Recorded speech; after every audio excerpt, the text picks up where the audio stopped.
Now, I'm not sure if these players understand what a negotiation is, but it's you give up something, I give up something, you give up something, I give up something. These players don't want to negotiate. They don't want to compromise.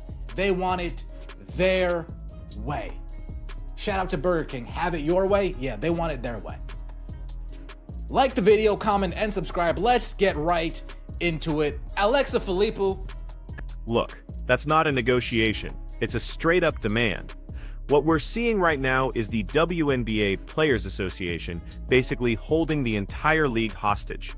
The future of the 2026 season is on the line because of this new collective bargaining agreement. The league put a pretty huge offer on the table. We're talking max contracts hitting over $1.1 million. Minimum salaries would jump to $220 grand, with the average player making around $460,000. Just to give you an idea, last year's max was $850K. That's a nearly 30% raise at the top, but the Players Association reportedly shot it down instantly. No counteroffer, no discussion, just a hard no. They got Project B. They have unrivaled. They don't care about Juju Watkins coming in behind her. She could go kick rocks. We're trying to collect. We're coming to collect. Let's get right into it. The league brought us a new proposal to the table this week that included salary increases. How was that received by the players?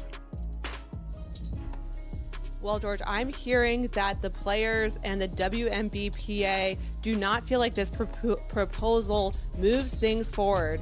And if you look at the numbers that came out with this report, you see a salary maximum reported of $1.1 million, a minimum of $220,000, an average salary of $460,000. Listen to the language the reporter uses here. The players don't feel like it moves things forward.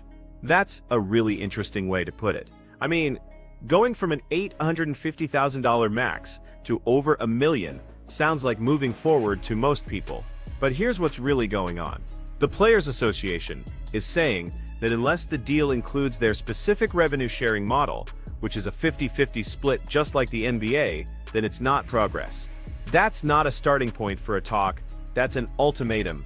Kelsey Plum and Nneka Ogwumike have both said it out loud. They want the same percentage as the NBA guys. The massive problem: the NBA brings in $10 billion a year.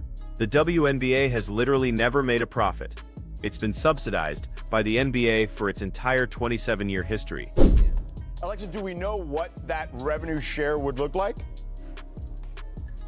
That is still something that has a lot of ambiguity around and is not yet clear to the players. And so that's another question that they're asking and want to get some. The players have said it multiple times. They want the same percentage as the men. They've said this multiple times. Kelsey Plum has said this multiple times. The same percentage as the men. 50-50, 49-51. If they don't get that, whatever the proposal is, in their minds, not moving it forward. You want to know what I think right now? You want to know what I'm leaning towards? Because you look at the people in the negotiation room. So now we're getting to the heart of the matter. The leadership of the Players Association, we're talking about Breanna Stewart, Nneka Ogwumike, Kelsey Plum. They all came up before the NIL era. They never got the chance to make money off their name, image, and likeness in college. They had to sit and watch players like Caitlin Clark sign multi-million-dollar deals before she even played a pro game. Paige Bueckers is cashing in on endorsements.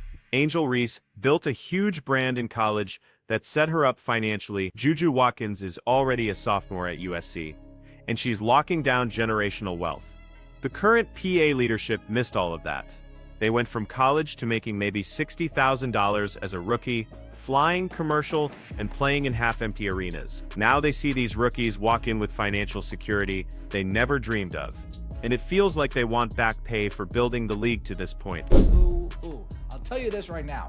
If there's no 2026 season, the WNBA is dead. If there's no 2026 season, the WNBA is dead.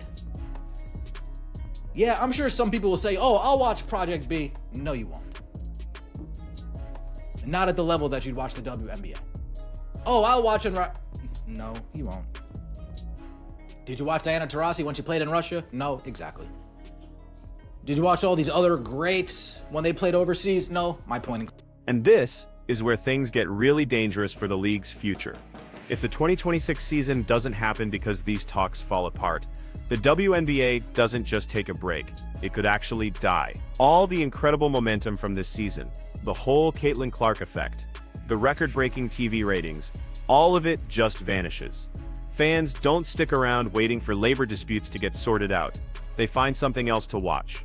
Just think about the NBA lockouts. The one in '98 shortened the season to 50 games, and it took them years to get attendance back. The 2011 lockout cut the season down too, and casual fan viewership never fully recovered. And those were established leagues with loyal fan bases. The WNBA just doesn't have that kind of safety net. Before Caitlin Clark, the average attendance in 2023 was just over 6,600 people a game. You might say you'll watch them, but are you actually gonna watch them? The only hope that Project B has to get actual viewership is Caitlin Clark. But let's say there is no 2026 season. Let's say there's a 2027 season. You think they're gonna come back to sold out crowds? Let's be honest now. Let's be real. Let's keep it a stack, as the kids say. No. They're gonna come back to half empty arenas. They're gonna come back to 3,500 people in attendance. And I'm not talking about in Dallas, where that's all they can fit in there. I'm talking about in Minnesota, where they have actual ample space for people to sit down. He's right about the other leagues, but it's all about leverage. This new 3-on-3 league, unrivaled, started by Breanna Stewart and Nafisa Collier, that's not a replacement for the WNBA. It's a bargaining chip. Same goes for players like Nneka Ogwumike, getting money from private equity-backed ventures. These top players now have ways to make money that have nothing to do with the WNBA. That completely changes the power dynamic in negotiations. Normally, the players need the league more than the league needs one player. But when your biggest stars can go make good money playing 3-on-3 in Miami for a few months, the balance of power shifts. The PA leadership can afford to play hardball because they've got financial parachutes. But the real problem is, the players who truly need the WNBA, the ones in the middle and bottom of the roster making 70 to 90 grand, they're not the ones calling the shots. They're the ones who get hurt the most if a season gets canceled. They're just going to move to the next thing to complain about. If there's no 2026 season, how much more do these owners need to give up? Here, what if they reach out their hand? Here's the deal. The salary cap will grow with the business, but you ready, ladies? It will shrink with the business. Oh, well, that's not fair. That's not fair at all.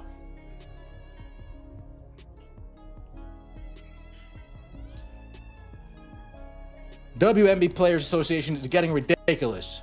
There are athletes. Let's just look at the timeline. The current agreement is up after the 2025 season. That gives both sides exactly 1 year to get a deal done. If there's no agreement by October 2025, we could be looking at a lockout for the 2026 season. And unlike the NBA, which can kind of survive a shortened season, the WNBA is still trying to grow. This past season, they averaged 1.32 million viewers for national games, which is up an insane 170% from last year. And almost all of that is because of Caitlin Clark. She was involved in 18 of the 20 most watched games. If there's no season in 2026, you're wasting the prime of the biggest star the sport has ever seen. The new TV deals, the expansion teams in Golden State and Toronto, all of that depends on the league actually playing games. A lockout just kills everything. That want to play in the WNBA with a rookie contract the same as what a max contract was last year, mind you. And the mindless hardball the Players Association is playing is getting old and selfish. Agreed. Do they not understand that this is turning people off? Do they not understand now it's no more we're on your side, now we're laughing at the foolish decisions you're making? Notice how the sentiment shifted once Nafisa Collier made that little tangent speech? The temperature has kind of shifted to like, wait, huh? And then information comes out, oh, they're just want their demands. This is the shift in public opinion that's happening right now. For years, the story was that the WNBA was undervalued and the players deserved more. Fans needed to show up and prove there was a market. And honestly, for a long time, that was true. The league wasn't promoted well. But now that the details of these negotiations are leaking out, people are starting to ask some tougher questions. The players want 50% of the revenue. Okay, but does that deal work both ways? Are they willing to take a pay cut if revenue goes down, like it did for the NBA during the pandemic? Because that's not what it sounds like they're proposing. It seems like they want all of the upside of sharing the revenue without any of the risk if things go south.